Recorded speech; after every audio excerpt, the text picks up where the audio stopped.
Hi, folks. It's Larry Talks, and it's Christmas time, so it's time to give our Christmas greetings. My producer, Eric Lassard, said I should do a Christmas greeting. I thought a lot about it, and this is really what it is my humanist view of Christianity, although I also think it's good theology. My ideas come from Joseph Campbell, and basically, it's very simple. When you look at the manger at Christmas, so you call it the Christmas story, and Joseph Campbell says what's wrong with Christianity is that you should take it all the way. What Christianity, the story, the mythology offers is a new beginning. What is that new beginning? And I just saw the wonderful ending of a program that summarizes it all. Or let me, St. Augustine said it. He said, we are saved both by what we are and what we are not, for we are human, but we are not just. We are not perfect. And if Jesus or God became man, then that means there's something about humanity that's really good, right? It wasn't beneath God to become man. So we are saved both for what we are and we are not, for we are human, but we are not perfect. So how do we become perfect? We become perfect through this new beginning. And the new beginning at the manger, the Christmas story or mythology means this. What are the elements? You have Mary, the manger, a woman giving birth in a very poor circumstances, and you have shepherds coming from the fields, the poor ordinary people, and then later the wise men came, the wisest and elite come. And then later St. Paul summarized Christianity, and some different from theology is the true practice of Christianity. What made it so attractive was this idea, the very Christmas idea, the meaning of Christmas. St. Paul says, before God, there is neither male nor female, slave or free. All are equal before God. That's the central meaning of Christmas and Christianity. That was its appeal. It is its appeal, and the idea of justice. However, we're very, as I saw in this really good program, ended with this line. It's called Getting On.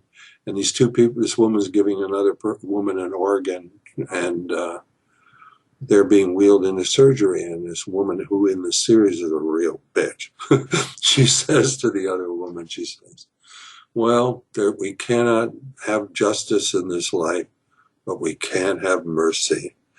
And this is the meaning of Christmas, that from inside ourselves, when we see the Christmas mythology, that we see that it's all about mercy, that the shepherds came, the wise men came, and they recognized in the smallest, poorest person the humanity, the equality of all human beings. That's the meaning of Christmas. Also, what this whole message says is peace and love. God is love, and anybody who abides in God abides in love, and God in them. That's St. John's epistle. John also says this, how can you say that you love God whom you do not see if you do not love your neighbor whom you do see? This is the meaning of Christmas and Christianity, to love unconditionally all human beings equally and to have mercy and compassion. It's the same message. I taught world religions for 33 years. It's the same message of all religions, especially Buddhism, compassion and mercy. So that's what we need. That's the meaning of Christmas. And the light, the wonderful feeling of giving and sharing that we feel is supposed to be something that carries on. St. Van Gogh, my master's thesis was on Van Gogh and Starry Night, and he said, the church is dark in Starry Night, and the light, he says, sometimes the light of the night is lighter than the day. That the light transforms the church. And he said, God is not the inside of a church. And then the other thing, I guess I wanted to say about it, I'm not watching the time. Yeah, we have a few minutes. Literalism. Christianity is not, the Bible is not about literalism. St. Paul says, he contradicts himself if you want to go literal. He says, Husbands, wives, be subject to your husbands as the church is to Christ.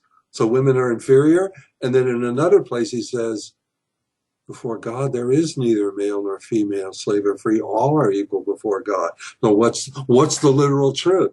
And here Paul says what it is. He says, when I speak to Romans, I speak as a Roman. When I speak to Greeks, I speak as a Greek. I am all things to all men.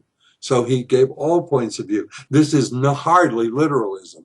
And I have to say, parents who reject their children, especially their gay children, their lesbian, their transgender, because of some crap they hear about literalism in the Bible? How can you do that to your children? The message of Christmas is you must love your children with total unconditional love. That's the meaning of Christmas, mercy and compassion. We do not have justice in this world, no perfect justice, but we all can afford to give mercy. That comes from inside of us. And that's the meaning of Christmas. The humanistic meaning of Christmas is to always afford mercy wherever and any way you can. That's the meaning of Christmas. So that's my message, the Christmas message. Love and do what you will.